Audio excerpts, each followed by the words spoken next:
Fibre में आता है ना। तो क्या बात है, जबरदस्त, बहुत ही बढ़िया। यानी आप अटेंटिव है, और आज संडे का दिन है, सारा कामकाज छोड़ के थोड़ी देर बैठ जाइए 15-20 मिनट के लिए।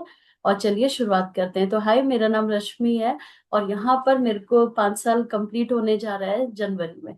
और जबरदस्त यात्रा है, और मैं भी यहाँ पर सिर्फ और सिर्फ अपने वेट को लेकर आई थी। लेकिन मैंने 12 kg हेल्दी वेट लॉस के अलावा बहुत अच्छा अपना रिजल्ट क्रिएट किया। सबसे पहले तो आज जो मैं टॉपिक लेकर आई हूँ उसको अपने जीवन में उतारा। पहले होता था कि बस घर का हेल्दी खाना खा रहे हैं, और तो फिर मैं फिट क्यों नहीं हो रही हूँ, क्यों मैं बीमार हो रही हूँ, क्यों मैं हॉस्पिटलाइज्ड हो रही हूँ। बाद में याद आया कि जो एक हेल्दी थाली होना चाहिए या जो जीवन शैली होना चाहिए, उसकी कमी थी। तो मेरा यहाँ पे एचपी लेवल 6-7 से आज 13.2 है। उसके अलावा मेरे बालों का बहुत अच्छा रिजल्ट है, स्किन का अच्छा रिजल्ट है। और थायराइड था मुझे तकरीबन 12-13 साल से, जो अब बिल्कुल जा चुका है। और बहुत अच्छा मेरा रिजल्ट है, और मेरी सोच का भी है। कई बार अगर हम जीवन में कितने भी पॉजिटिव हों लेकिन अपनी शक्तियों को ना पहचाने, तो फिर वो शक्तियां बेकार हो जाती है। तो वो शक्ति पहचानने का, और यहाँ का जो राह दिखाया वो हमारी सुपर मेंटर आप सबकी, और मेरी मेंटर राखी मैम है, जिन्होंने मुझे यहाँ का राह दिखाया।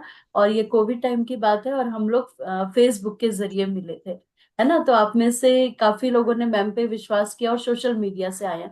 सो आपको रियली बहुत बहुत धन्यवाद है, क्योंकि हम लोग ने बहुत अच्छी जगह पे अपने आप को एनरोल कराया। तो चलिए चलते हैं, आज के टॉपिक की तरफ चलते हैं, ठीक है। और ये टॉपिक से ज्यादा एक कम्युनिकेशन होने वाला है, आप लोग बस अटेंटिव रहिएगा। तो जैसे सबको मालूम है कि हमारे खाने में, थाली में एक न्यूट्रिएंट्स का होना बहुत जरूरी है। जैसे हम लोग प्रोटीन यूज करते हैं, फैट यूज करते हैं, कार्ब यूज करते हैं, है ना। जब हम लोग क्लब में आए थे तो हमारे दिमाग में जैसे हम लोग फैट सॉरी हम लोग ना प्रोटीन से थोड़ा डरते थे। कोई भी हमसे बोलता था तो हमारे सामने क्या आता था, या तो पनीर या तो पाउडर, ऐसी चीजें आती थी। और हमारे दिमाग में बहुत सारे मिथ्स थे, जबकि हमारी पूरी बॉडी तो प्रोटीन बेस्ड है, उसी पे चल रही है। लेकिन जब हमें पता चला कि हमें कार्ब्स की भी जरूरत है, जिससे हम थोड़ा डरते हैं, हेल्दी फैट की भी जरूरत है, ठीक है। लेकिन ये सारी चीजें तो हमारे अंदर अवेयरनेस है कि हाँ, पानी पीना चाहिए, क्योंकि पानी एक ऐसा सोर्स है जो हमारी चीजों को एब्जॉर्ब करता है, ठीक है, हमारे पूरी बॉडी को सुचारू रूप से चलाने का काम करता है। लेकिन एक चीज ऐसी है जिसको हम नजरअंदाज करते हैं, वो है फाइबर। आपने देखा होगा, फाइबर को हम लोग तभी थोड़ा सा तवज्जो देते हैं जब हमें कॉन्स्टिपेशन हो रहा होता है, या हमें डाइजेशन संबंधित कोई भी इशू जीवन में आ रहे होते हैं, तो ही हम समझते हैं कि इसकी हमें नीड है ना। मेरा नेक्स्ट क्वेश्चन है, आप में से कितने लोग हैं जो रोज अब क्लब में आने से पहले, सॉरी, आने के पहले रोज फ्रूट्स खा रहे थे और सैलेड खा रहे थे? कितने लोग हैं क्लब में आने के पहले खा रहे थे? तो आप यहाँ पे वाई टाइप कर सकते हैं, एन टाइप कर सकते हैं, यस और नो। ओके, मैं रोज की बात कर रही हूँ, हाँ, होली दिवाली नहीं कह रही हूँ। ओके, आरती सिंह मैम खाती थी, क्या बात है, जबरदस्त, बहुत ही बढ़िया। अब मेरा नेक्स्ट क्वेश्चन है कि आप लोग जब यहाँ पर एनरोल हुए, ठीक है, और तब आपने क्या खाना शुरू कर दिया है रोज? टाइप कर सकते हैं यहाँ पर, के टाइप कर सकते हैं, यानी खाना, के टाइप करिए, के फॉर काइट। ओके, जबरदस्त, बहुत ही बढ़िया। अब मेरा नेक्स्ट क्वेश्चन है, कितने लोगों का डाइजेशन क्लब में आने के बाद अच्छा हुआ है? आप लोग टाइप कर सकते हैं, हाँ, एम टाइप कर सकते हैं। हम्म, बहुत ही बढ़िया। हम्म, तो अब आप सोच सकते हैं कि जैसे हमारा माइंड हमारी पूरी बॉडी को ऑपरेट कर रहा होता है, हार्ट कर रहा होता है, तो उसी तरह हमारा जो सेकंड ब्रेन है वो गट हेल्थ को कहा गया है। अगर वही ध्वस्त होगा, है ना, और हमारे कॉन्स्टिपेशन होगा, पाइल्स होगा, या हमें हार्निया दूसरी दिक्कत होगी, तो कैसे हमारा बॉडी सुचारू रूप से चलेगा? कभी हमने ये जानने की कोशिश की है?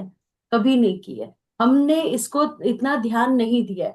तो आज के सेशन के बाद हमारे जो भी मिथ्स हैं, या हम लोग जितने ज्यादा जागरूक नहीं है, अवेयरनेस नहीं है, आज हम वो सीखने वाले हैं। तो सबसे पहले फाइबर क्या होता है? फाइबर को आप ऐसे समझिए, जिसे हम इंग्लिश में रफेज भी बोलते हैं, और उसे मोटा चारा, अगर हम देसी भाषा में बोले तो उसे देसी चारा का भी नाम दिया जाता है, ठीक है, यानी मोटा चारा। तो इसे मोटा चारा क्यों बोला जाता है और ये होता क्या है? बेसिकली फाइबर क्या होता है, वो लाइक जेल होता है। अगर हम देसी भाषा में बात करें तो लुगदी जिसे कहते हैं। तो कुछ ऐसे हमारे खाद्य पदार्थ होते हैं जिसमें फ्रेश वेजिटेबल्स भी होते हैं, हमारे नट्स भी होते हैं, हमारे पल्सेस भी होते हैं, हमारे फ्रूट्स होते हैं, जिसके अंदर वो रेशे युक्त जो चीज होती है, आपने देखा होगा जैसे हम संतरा खाते हैं ना, उसमें रेशे होते हैं। कई बार अमरूद में आपको समझ आया होगा, या आपकी दालें होती हैं, नट्स होते हैं, फिग वगैरह जो होते हैं नट्स, उसमें होता है। तो वो रेशे फॉर्म में आपने देखा होगा मौसमी, इन सब में। तो बेसिकली इसका वर्क क्या होता है, ये हमारी बॉडी को लाइक कुशन यानी जेली फॉर्म में काम करता है। अब आप इसको ऐसे समझिए, अगर फाइबर उपयुक्त मात्रा में हमारी बॉडी में नहीं होगा, तो मैं अगर कुछ भी खाऊंगी या पानी पीऊंगी, वो एकदम से फ्लश आउट हो जाएगा, बाहर निकल जाएगा। तो आप ये बताइए, कोई भी चीज अगर मैं पौष्टिक चीजें भी कुछ खा रही हूँ, लेकिन अगर फाइबर की कमी है, वो फ्लश आउट हो जाएगा, तो मेरी बॉडी को सुचारू रूप से चलने की क्रिया उसमें नहीं हो पाएगी, क्योंकि उसमें सारी चीजें नहीं है ना, उसे होल्ड करने की चीजें नहीं है। तो जो होल्ड करने का काम करता है, या वाटर को कुछ समय के लिए होल्ड करने का काम करता है, वो कौन सी चीज ने किया हुआ है? वो फाइबर ने किया हुआ है। तो फाइबर कैसा है, जो हमारी आंतों में, चाहे छोटी आंतें हो चाहे बड़ी आंतें हो, ये वहां पे साइड में एक, आप इसको ऐसे समझिए, एक दीवार की तरह काम करने लगता है, जो जेली फॉर्म में यानी लिसलिसे फॉर्म में होता है। तो हमारा जो भी, जैसे हम खाना खाते हैं, वो इजी वे से फ्लो होके बाहर की तरफ जाता है। नहीं तो क्या होगा, एकदम से बाहर चला जाएगा, ड्रेन हो जाएगा, तो हमारी बॉडी में एनर्जी नहीं रहेगी।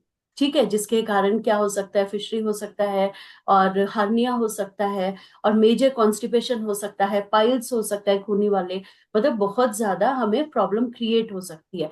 तो ये क्या करता है, उसको होल्ड करने का काम करता है। आप इसको दो तीन एग्जांपल से समझिए। पहला एग्जांपल है कि अगर ये होल्ड ना करे तो क्या होगा। मान लो मैंने कोई भी शुगरी चीज खाई या कोई भी खाना खाया, ठीक है, तो क्या होगा, ये हमारे एकदम से ब्लड शुगर में हमारा फूट जाएगा, और एकदम से स्पार्क कर देगा उसको। उससे क्या होगा, हमारा ग्लूकोज लेवल एकदम से बढ़ेगा, जिससे हमें हार्ट अटैक या दूसरी स्ट्रोक आने का खतरा रहता है। तो जब हम फाइब्रस फूड लेते हैं, तो वो एब्जॉर्ब करता है उस चीज को।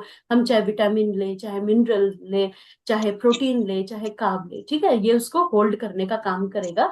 तो शुगर लेवल हमारा एकदम से स्पार्क नहीं करेगा, जिससे हम बच सकते हैं। और इन्हीं, जब आप प्रॉपर मात्रा में लेते हैं, जैसे आपने देखा होगा जो भी डायबिटीज पेशेंट है, जब वो डायबिटीज की मेडिसिन शुरू करते हैं या खाना शुरू करते हैं, तो डॉक्टर उनकी डाइट में सबसे पहले क्या चीज बढ़ाते हैं, फाइबर बढ़ाते हैं, ताकि वो चीज होल्ड कर ले। अब आपको समझ आया, जिन लोगों को कॉन्स्टिपेशन की समस्या होती है या शुगर की समस्या होती है, बेसिकली उनका डाइट कंट्रोल नहीं होता है। इवन आपका अगर यूरिन बहुत बहुत जल्दी जल्दी पास हो रहा है, इट मीन्स तब भी आपके शरीर में फाइबर की मेजर डेफिशिएंसी है, ये इसके सिम्टम्स है। ठीक है, तो आप इसको ऐसे समझिए, जैसे हमारे छोटे बेबीज होते हैं, टोडलर्स होते हैं, तो छोटे बच्चों को फाइबर युक्त भोजन नहीं दिया जाता है कुछ महीने तक, या कुछ टाइम तक नहीं दिया जाता है। इसीलिए जो छोटे बेबीज होते हैं, वो दिन में कुछ नहीं तो 50 से 100 बार यूरिन पास करते हैं। आपने देखा है ना, मम्मी ऑलवेज भीगी रहती है, तभी आजकल पैम्पर हेम्पर्स दुनिया भर की चीजें आ रही है ना। आपने एक चीज नोट डाउन किया होगा, छोटे बेबी इतना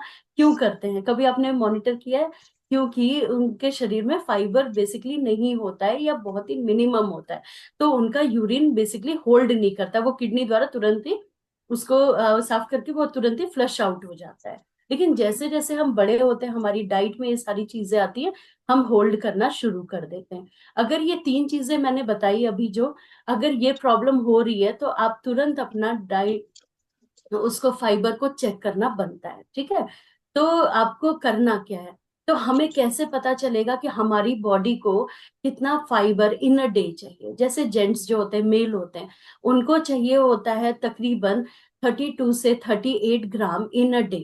उनको इतने फाइबर की आवश्यकता होती है, और इसमें बहुत सारी चीजें लाइक हम एक्सरसाइज कैसे कर रहे हैं, मेरी कद काठी क्या एक दे है दो ना, मुझे आप। मेल है। ओके अनीता, मैं, ओके, तो हमारी कद काठी क्या है, ऐसा होता है। ठीक है, लेकिन जैसे फीमेल होती हैं, उनका होता है 25 to 29 ग्राम होता है। और जो छोटे, मतलब जो अपने एडल्टहुड से जो छोटे बेबीज यानी टीन्स में आते हैं, उनका तकरीबन होता है 14 to 22। तो ये ग्राम, ये औसत होता है। तो हमें अब हम मतलब कोई तराजू लेके तो नहीं बैठ सकते ना कि रोज हम इतना खा रहे हैं कि हम नहीं खा रहे हैं। तो हमें कैसे पता चलेगा कि हम ये फाइबर इन अ डे इतना कंज्यूम, इतना ग्राम कर पा रहे हैं कि नहीं कर पा रहे हैं। अब जैसे हम लोग प्रोटीन को तो नहीं कर सकते ना, रोज तो काउंट नहीं कर सकते, या मैं रोज तो अपना गूगल में जाके सर्च तो नहीं कर सकते अभी मैंने ये डिश खाई तो इसमें कितना है। तो बेसिकली कुछ छोटे छोटे अगर हम चेंजेस करते हैं लाइफ में, तो हम रोज उसको पूरा कर सकते हैं। जैसे आपने क्लब में एनरोल कराया और मैंने अभी आपसे क्वेश्चन पूछा, आप में से काफी लोगों ने जवाब दिया कि आफ्टर ज्वाइनिंग हमारा कम्युनिटी उनके बाद उनका डाइजेशन काफी इम्प्रूव हुआ, क्योंकि आप लोगों ने जो सुबह अपना, जो भी अगर वो शेक पर है फॉर एग्जाम्पल, तो उसमें 5 ग्राम तक आपको, उसमें आपको फाइबर मिल रहा है, ठीक है। और उसके बाद अगर आप स्प्राउट्स ले रहे हैं या ब्रेकफास्ट ले रहे हैं तो उसमें आपको मिल रहा है। उसके बाद आप 11 से 12 बजे के बीच में हमारा फ्रूट रिमाइंडर आता है, आप उसमें भी फाइब्रस मतलब वेजिटेबल सॉरी फ्रूट्स ले रहे होते हैं या स्प्राउट्स ले रहे होते हैं। उसके बाद आपको कहा जाता है कि अपने लंच के पहले आपको सैलेड लेना अनिवार्य है, ठीक है। तो आप उसमें भी ले रहे होते हैं। तो आपने देखा कि आपने मतलब दोपहर के 2 बजे तक 3 फेज में अपना काफी हद तक फाइबर अपना पूर्ण कर लिया है, ठीक है। उसके बाद हम कैसे मॉनिटर करेंगे, लाइक अगर मैं रोटी खा रही हूँ, तो अगर वो गेहूं की है, गेहूं की होती है, लेकिन अगर हम रेडीमेड आटे की खाते हैं तो आपने देखा होगा वो मैदा युक्त होती है ना, थोड़ा सा। वो देखने में जितनी खूबसूरत होती है उतने ही वो डेंजरस होती है। तो अगर हम स्वयं से उसको पिसवाते हैं और थोड़ा सा मोटा, मान लो गेहूं है, ठीक है, गेहूं मैं खुद पिसवा रहे हैं, लेकिन अगर आप उसको बहुत ही बारीक कर देंगे तो वो मैदा फॉर्म में हो जाएगी। हल्का सा दरदरा, बहुत ही लाइट दरदरा कर सकते हैं, या तो उसको 2 भागों में विभाजित कर सकते हैं, लाइक 5 केजी थोड़ा सा पतला कर लिया, जैसे कभी पूड़ी बना, कभी पराठा, या कभी होता है तीज त्योहार है तो उसमें यूज कर लिया, ठीक है। एक हमने थोड़ा सा मोटा चोकर युक्त रखा जिसको हम यूज कर सकते हैं, या हमने उसमें जैसे जौ डाल दिया, ज्वार डाल दिया, है ना, ऐसी चीजें उसमें पिसवा दी। तो उसमें क्या होगा, उसकी फाइबर की मात्रा बढ़ जाती है, तो हम उसके द्वारा ला सकते हैं।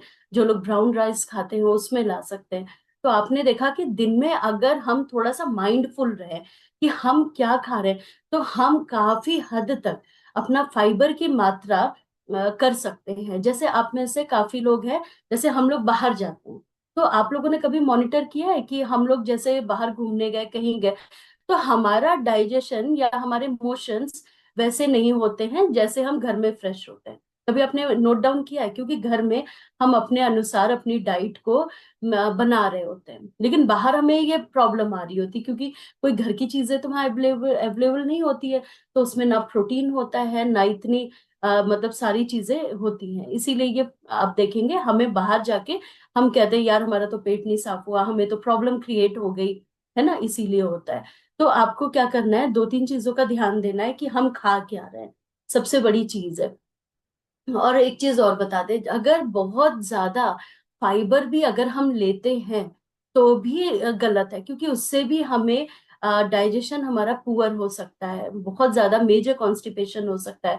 तो आपको क्या करना है, एक रेशियो लेके चलना है कि हमें इतना इतना ही खाना है। जैसे कई लोग होते हैं वो रोज रोज मतलब इतना ज्यादा फाइब्रस रोटी खा रहे हैं, फिर वो ब्राउन राइस भी खा रहे हैं, और रोज मतलब जो छिलके वाली दाल भी ले रहे हैं। तो जब आप कोई भी चीज एक्सेस लेंगे, देखिए बचपन से हमने एक चीज सुना है कि किसी चीज की अति वो बेकार होती है। तो अगर आप बहुत ज्यादा मेजर डेफिशिएंसी, बहुत ज्यादा उसको भी पार कर रहे हैं तो भी दिक्कत है। तो आपको पहले तो माइंडफुल रहना है कि मेरे पूरे दिन में, आप आज बैठ के एक डायरी में, जो आपने अगर फूड डायरी मेंटेन की है तो आप उसमें राइट डाउन कर सकते हैं कि मोस्टली मैं क्या खाती हूँ, ठीक है। फिर दूसरा ये आता है कि जैसे काफी लोग हैं जैसे क्या करते हैं, हम लोग काफी बताते हैं स्टार्टिंग से कि जो सैलेड होता है, तो मतलब जो आपका सलाद होता है, पहली बात तो उसको खाने के 10-15 मिनट पहले ही लेना चाहिए। लेकिन इतना कहने के बावजूद भी काफी लोग खाने के साथ लेते हैं। क्यों करते हैं, देखिए क्या होता है कि हमारी जो लंच प्लेट होती है बेसिकली वो 3 भागों में डिवाइड होती है। पहला होता है सैलेड फॉर्म होता है, दूसरा जो भी हम दाल चावल खा रहे हैं, जो भी चीज खा रहे हैं, ठीक है। थर्ड होता है अगर हम दही ले रहे हैं, छाछ ले रहे हैं, तो ये तीन भागों में डिवाइड होता है, और एटलीस्ट तीन भागों में डिवाइड होके कम से कम 5 या 10 मिनट का गैप होना चाहिए, क्योंकि तीनों की तासीर एकदम डिफरेंट है। पहली वाली कच्ची है यानी रॉ फॉर्म है, उसके बाद पक्का खाना है, उसके बाद जो हम छाछ ये सब ले रहे हैं वो ठंडी तासीर का आ जाता है, अगर हम दही कंज्यूम कर रहे हैं। ठीक है, तो हमें क्या करना है, तीनों को अलग अलग लेवल में करना है, नहीं तो हमारी बॉडी जो डाइजेशन है वो उसको डाइजेस्ट नहीं कर पाती, और एक कंफ्यूजन वाली स्थिति में रहती है, ये कच्चा आ रहा है, ये पक्का आ रहा है, ये ठंडा आ रहा है, ये गर्म आ रहा है। ठीक है, तो हमें क्या करना है प्रॉपर वे से, सबसे पहले हमें क्या करना है, सैलेड खाना है, क्योंकि सैलेड क्या है, फाइब्रस फूड है। फाइब्रस होगा तो वो बहुत ही जल्दी आपका पेट भरा महसूस कराएगी, तो आप अनवांटेड क्रेविंग से बचेंगे। आप जहां पे 2 रोटी खाने वाले हैं वहां पे 1 रोटी खाएंगे। आप इसको ऐसे समझिए, जब आप क्लब में एनरोल नहीं हुए थे तो सैलेड हम लोग बहुत ही कम खाते थे, मैं तो नहीं खाती थी, बहुत कभी खा लिया। तो क्या होता था, हम 2 से 3 रोटी खा लेते थे, क्योंकि पहले से भूखे बैठे हैं भाई, इकट्ठे ही खा लेते थे, ब्रंच लंच सब एक साथ हो गया। लेकिन जब हमने फाइबर को ऐड किया एज ए सैलेड, तो हमारा थोड़ा सा हम कम खाने लगे, फिर हमारे जहन में अभी तो हमें छाछ भी पीना है, तो ऐसे 3 भागों में कन्वर्ट कर। काफी लोग होते हैं जो रात में सैलेड खाते हैं, इतना कहने के बावजूद भी। तो क्या होता है, ये उनके लिए वैलिड है जो पूरा दिन नहीं खा पाते हैं, या ऐसी टूरिंग जॉब है, वो लोग रात में ले सकते हैं, लेकिन जिनका डाइजेशन तेज है, ठीक है। काफी लोगों का डाइजेशन इसलिए भी पुअर होता है क्योंकि फाइब्रस फूड को एब्जॉर्ब होने में या उसको पचने में सबसे ज्यादा टाइम लगता है, क्योंकि वो लुगदी फॉर्म में होता है, जेली फॉर्म में होता है। तो जेली फॉर्म थोड़ा सा स्लो मोशन में काम करता है। तो क्या होता है, अगर हम रात में यूज करते हैं सैलेड को, तो उतनी जल्दी आपका पेट नहीं साफ होगा, क्योंकि उसके बाद हमारी कोई घूमने फिरने की तो आदत होती नहीं है, खाना खाया लेट और सो गए जाके, तो कहाँ से डाइजेस्ट होगा। तो हमें कोशिश ये करना होता है कि हम दोपहर में ही खाएं। अच्छा, काफी लोग हैं 11 बजे स्प्राउट्स भी खाएंगे, तो उसमें भी इतना सारा मतलब सारी चीजें सैलेड के रूप में डाल लेते हैं, फिर सैलेड भी अलग से खाएंगे तो भी दिक्कत है। दोनों को मत खाइए। जिस दिन आप अपना 11 से 12 बजे स्प्राउट्स ले रहे हैं, पहली बात तो स्प्राउट्स को उबाल के लेना है, कभी भी रॉ फॉर्म में मत लेना, नहीं तो डाइजेशन में आपको दिक्कत आएगी। और आपको मैं बता दूं, मेन सोर्स ऑफ फाइबर सबसे ज्यादा हेल्दी होता है काला चना। काला चना नंबर 1 होता है। तो अगर आप वो ले रहे हैं 11 से 12 बजे के बीच में, तो उस दिन आप सैलेड को छोड़ दीजिए खाने के पहले वाले, क्योंकि आप ऑलरेडी कंज्यूम कर चुके हैं। तो थोड़ा सा अगर माइंडफुल रहेंगे तो हम अपनी थाली को और भी बेहतरीन बना सकते हैं। ठीक है, और प्रॉपर रूप से अगर फाइबर को पचाने पचाना है, तो हर घंटे पानी पीना अनिवार्य है। नहीं तो पानी क्या करता है, वो डाइजेस्ट करता है फूड को। तो जब वो डाइजेस्ट ही नहीं करेगा, तो फाइबर क्या होगा, वो रखा रहेगा आपके, या तो वो आपके छोटी बड़ी आंतों में जैसे जमने लग जाएगा, और इतनी जल्दी सफाई नहीं होगी। तो उसको पचाने के लिए पानी का भी एक बहुत अच्छा रेशियो होना चाहिए। इसलिए आपको मालूम है कि जो भी जब भी आप यहाँ पे प्रोटीन डाइट पे रहते हैं, खासतौर पे जो लोग शेक पे रहते हैं, उनको पानी क्यों ज्यादा पिलाया जाता है, क्योंकि वो पाउडरी फॉर्म में उसको एब्जॉर्ब करे, है ना, क्योंकि उसमें फाइबर की मात्रा बढ़ जाती है, इसीलिए किया जाता है। उसके बाद एक क्वेश्चन आता है कि फाइबर कितने प्रकार के होते हैं। फाइबर 2 प्रकार के होते हैं, एक होता है सॉल्युबल, एक होता है इनसॉल्युबल। तो क्या दोनों खराब होते हैं, या दोनों अच्छे होते हैं, या एक अच्छा होता है एक बुरा होता है, ऐसा कुछ नहीं होता। दोनों की हमारी बॉडी में बहुत बहुत ज्यादा नीड है। जो सॉल्युबल होता है यानी घुलनशील जो फाइबर होता है, जो नाम से ही समझ गए होंगे, जो घुल जाता हो, है ना। तो हमें बेसिकली क्या, जिसमें हमारे वेजिटेबल्स आते हैं, फ्रूट्स आते हैं, हमारे नट्स आते हैं, और जो हमारा इनसॉल्युबल होता है उसमें जैसे पल्सेस हो गया, ब्राउन राइस हो गया, ये सारी चीजें आते हैं, यानी मोटा अनाज जिसमें आता है। तो क्योंकि आपने देखा होगा जैसे फल फ्रूट हो गई, ये सारी चीजें हो गई हमारे, या वेजिटेबल्स हो गई, ये बहुत जल्दी इजी टू डाइजेस्ट होता है, इसीलिए इसे सॉल्युबल बोला जाता है। ठीक है, तो हमें क्या करना है, इन दोनों की हमारी जीवन में बहुत ज्यादा नीड है। तो हमें ऐसे ही चीजों को यूज करना है। अगर आप पूछेंगे सॉल्युबल में नंबर 1 जो चीज आती है, अगर आप फ्रूट में पूछेंगे तो वो आता है अमरूद। क्योंकि जिन लोगों को डायबिटीज है उनको डॉक्टर भी प्रेफर करते हैं अमरूद नंबर वन।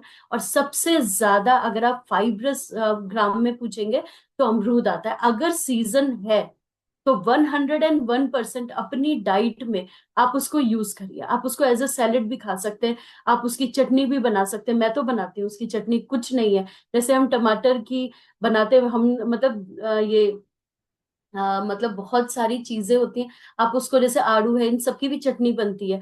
कुछ नहीं होता, जैसे हल्का सा गार्लिक डालिए, नमक काला नमक ज्यादा यूज किया करिए चटनी में, क्योंकि वो डाइजेस्ट होता है। ठीक है, तो आप उसको उस वे में भी यूज कर सकते हैं, आप सैलेड फॉर्म में भी यूज कर सकते हैं, आप स्प्राउट्स में भी डाल सकते हैं, जैसे जामुन हो गया, और हमारा संतरा हो गया, मौसमी हो गया, ये सारी चीजें, केला हो गया और एप्पल हो गया। इसीलिए आपको याद होगा कि जो सेब होता है वो बहुत ज्यादा फाइब्रस होता है। लेकिन अगर आपको कभी कॉन्स्टिपेशन की हिस्ट्री रही है तो आपको, आपके कोच बोलते हैं रोज नहीं खाना है, आपको पपीते से उसको रिप्लेसमेंट करना है। जैसे मान लो आज मैंने केला खाया, ठीक है, कल सेब खाया, परसों अमरूद खाया, ऐसे करके आप उसको डिवाइड कर सकते हैं। लेकिन जिनको मेजर कॉन्स्टिपेशन की एक हिस्ट्री रही है तो रोज सेब नहीं खाना है, क्योंकि वो बहुत ज्यादा फाइब्रस है। आपको खाने में भी मिल रहा है, रोज खाएंगे तो भी दिक्कत है। ठीक है, तो हमें थोड़ा सा अटेंटिव रहना है, फ्रूट्स को लेके भी अटेंटिव रहना है। तो बेसिकली नेक्स्ट क्या होता है, काफी लोग क्या करते हैं, बोलते हैं कि मैम ऐसा करते हैं, हम लोग ना अनार मौसमी और सेब का ना, सॉरी इसका संतरे का हम लोग ना जूस बना लेते हैं। वो टीवी में देखा है ना, सुबह सुबह सजा रखा रहता है, तो हम लोग वही पीते हैं, हम लोग फल नहीं काटते हैं। ठीक है, आपको मैं बता दूं कि अगर हम लोग जूस फॉर्म में जाते हैं तो जूस, अभी मैंने क्या बोला, जो वाटरी फॉर्म होता है वो एकदम से निकल जाता है, तो आपकी बॉडी ने तो होल्ड ही नहीं किया ना उस चीज को। लेकिन अगर आप फाइब्रस फूड लेते हैं तो उसको होल्ड करता है, हमारी बॉडी उसको जेली फॉर्म में बना लेगा। तो बेसिकली हमें क्या करना है, हमेशा अगर हम फ्रूट खा रहे हैं तो उसको जूसेस फॉर्म में मत ले जाओ, क्योंकि जो उसके बाद वो रेशा, जो हम बोलते हैं ना ये वेस्टेज है, वो वेस्टेज नहीं होता, वही हमारी बॉडी चला रहा है, हम उसको फेंक देते हैं। जूस निकाल लिया, उसके जो बीज हैं, और मतलब इसको, जो उसमें फाइबर फाइबर निकल रहा है उसको तो हमने निकाल दिया, तो हमारी बॉडी में तो कुछ मिला ही नहीं। तो कोशिश ये करना है कि हम साबुत फल खाएं। पहली बात तो, पहले होता था कि यार छिलका मत निकालो, वो बहुत फाइब्रस है, लेकिन आजकल इतना ज्यादा उसमें प्रिजर्वेटिव्स है, इतना ज्यादा मतलब सारा छिड़काव हो रखा है कि हम उससे बच नहीं सकते। या तो उसको कई घंटे आप मतलब पानी में रखो, उसको है ना एक सॉल्युबल में रखो, तब जाके यूज करो। तो अगर बहुत ज्यादा खराब है तो आप उसका छिलका निकाल के जरूर खाना है। ठीक है, और उसके बाद हमें क्या करना है, जैसे तरबूज हो गया, तरबूज के अगर बीज पूरे प्रॉपर रूप से मत निकालिए। कई बार क्या होता है कि जैसे मान लो कभी कभी होता है कि बच्चे बोलते हैं कि मम्मी चलो हर 15 दिन में आप एक मोजिटो मोहिटो बना दो, उसका है ना वो वाटरमेलन का बना दो, शौक है कभी भी है। तो कभी भी उसके एक एक बीज मत निकालिए, वो पिस जाएगा तो कोई दिक्कत नहीं आएगी। मैं सारे बीज पीसने के लिए नहीं कह रही हूँ, ठीक है, बहुत थोड़े से रख देने चाहिए उसमें।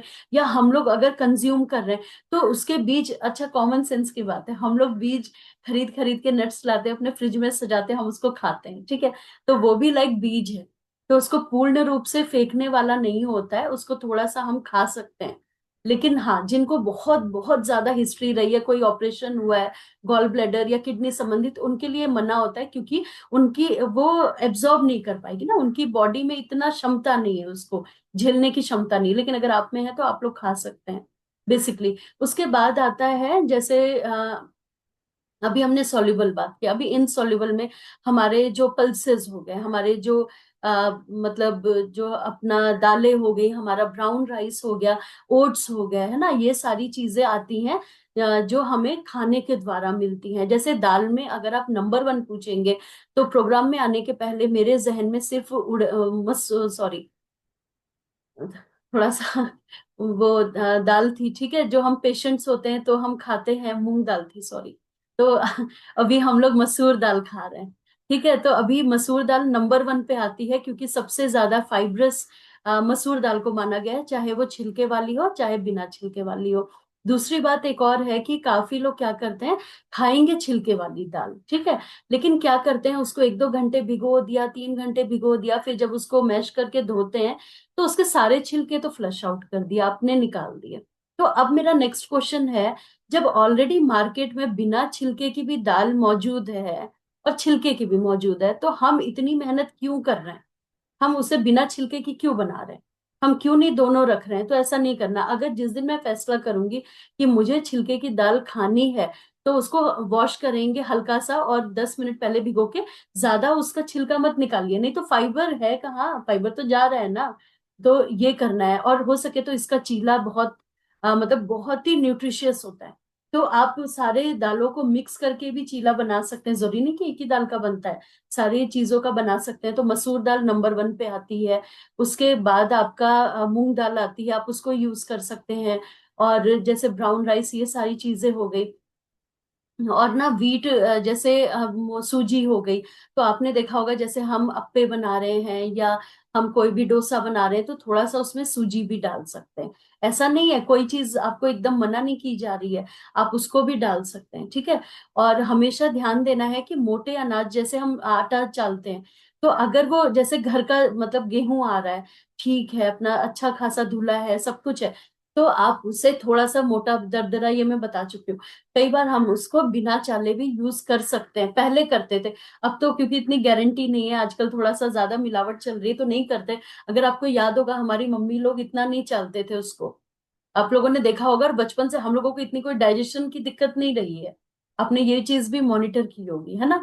तो अगर आपको लग रहा है तो करिए। जो लोग कहते हैं ना कि नहीं हम तो बाहर का ही आटा खाएंगे, तो उनसे मैं कहूंगी कि आप लोग गेहूं आजकल हर जगह पे अवेलेबल है।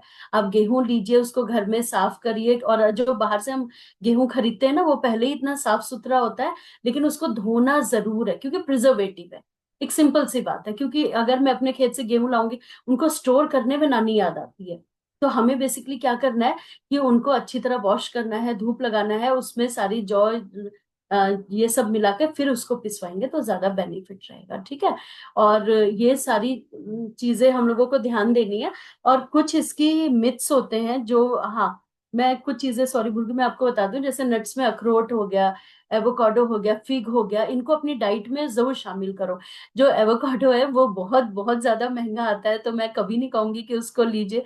उसके उसके लिए आप जैसे आंवला हो गया, जो भी बेरीज होता है, ब्लूबेरीज एंड स्ट्रॉबेरीज हो गया, लेमन हो गया, आप उसके अल्टरनेट भी ले सकते हैं, ठीक है। अगर कभी अफोर्ड कर लिया वो बात अलग है, क्योंकि हम बोले कुछ नहीं कि बहुत महंगा आज ये सैलेड खाना है, वो नहीं है। आप लोगों ने एक और चीज देखा होगा, आजकल राखी मैम बहुत अच्छी जो डाइट दे रही हैं, उसमें ना तरह तरह के सैलेड दे रहे हैं। पहले हम लोग डरते थे, हमें लगता था यार वही रोज खीरा ककड़ी खीरा ककड़ी, लेकिन आपने देखा होगा जैसे कभी हम उसमें राजमा भी डाल रहे हैं, छोले भी डाल रहे हैं, है ना। इतना टेस्टी, हम लोग घर पे ही डिप बना के उसका बहुत अच्छा सैलेड खा रहे हैं। तो जो हम मोटे जैसे राजमा खाते हैं, और ये चाहे काला चना खा रहे हैं या छोले चने खा रहे हैं, ये भी फाइबर में ही आता है। ये बहुत ज्यादा फाइब्रस है। इसीलिए आपने देखा होगा, प्रोग्राम में आने के पहले हम लोग डरते थे, यार हमें तो खिचड़ी खिलाई जाएगी। लेकिन यहाँ आए तो अरे, मैम तो फलाफल भी दे रही है, फलाफल में तो छोले चने यूज हो रहे हैं, अच्छा आज कढ़ी भी दे रही है। तो आपने देखा होगा कि आपकी डाइट में किसी ना किसी रूप में मैम क्या कर रही है, उसको बोर नहीं होने दे रही है। फाइब्रस भी हो रहा है, सारी चीजें उसमें।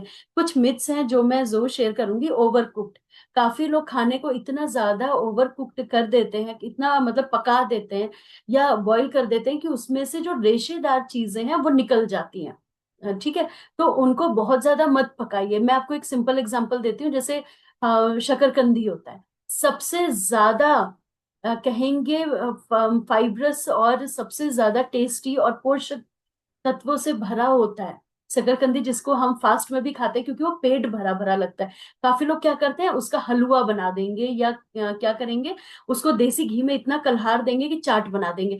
आप जैसे आलू कचौड़ी बनाते हैं खाली उबाल के चटनियां डाल के, वैसे ही सिंपल आप उसकी भी बहुत अच्छी सी चाट बना सकते हैं, खाली भी खा सकते हैं। आप लोगों ने देखा होगा दूसरे कंट्रीज में, है ना, जैसे दूसरी कोरियन कंट्रीज है ये, जहाँ पे बेक्ड जैसे आलू हो गया, आलू भी रेशेदार है। अगर आप बॉयल आलू लेंगे वो पौष्टिक है। अगर आप उसकी चाट बना बना के खाएंगे तो वो दिक्कत है, क्योंकि उसमें ऑयल एंड फैट कार्ब सब आ गया। तो बेसिकली क्या है, आप इसको खा सकते हैं। तो ओवर कुक्ड खाने से बचिए। बहुत ज्यादा सब्जी का हलवा मत बना दीजिए। जैसे भिंडी है, काफी लोग उसे पीट पीट के भिंडी को अधमरा कर देते, समझ ही नहीं आता है भिंडी भी थी। समझ रहे हैं, तो हल्का सा खड़ा खड़ा रहेगा, कच्चा नहीं कह रही कि कच्चा परोस दो तो पेट खराब हो जाए, ऐसा नहीं करना है, लेकिन बहुत ज्यादा ओवर कुक्ड नहीं करना। ठीक है, उसके बाद है आदत। काफी लोगों को लगेगा अब रोज तो मैं मेजरमेंट नहीं कर सकती, तो जैसे मैंने स्टार्टिंग में बताया है कि हमें आदत डालना है। क्या आज मैंने फ्रूट खाया, वो देखना है। क्या आज मैंने सैलेड खाया, मुझे ये देखना है। क्या अगर आज मैंने रोटी लिया है, तो क्या रोटी चोकर युक्त है, मुझे इस बात का विशेष तौर पे ध्यान देना है। ठीक है। और जिन लोगों को फिर भी डाइजेशन संबंधित प्रॉब्लम हो रही है, तो मैं उनसे कहूंगी, आपको याद होगा बचपन में इस सब गोल की भूसी सबके घर फ्रिज में पाई जाती थी, या घर पे तब तो फ्रिज भी नहीं होते होते थे, तो वो यूज कर सकते हैं, डॉक्टर या कोच के कंसल्ट में कर सकते हैं।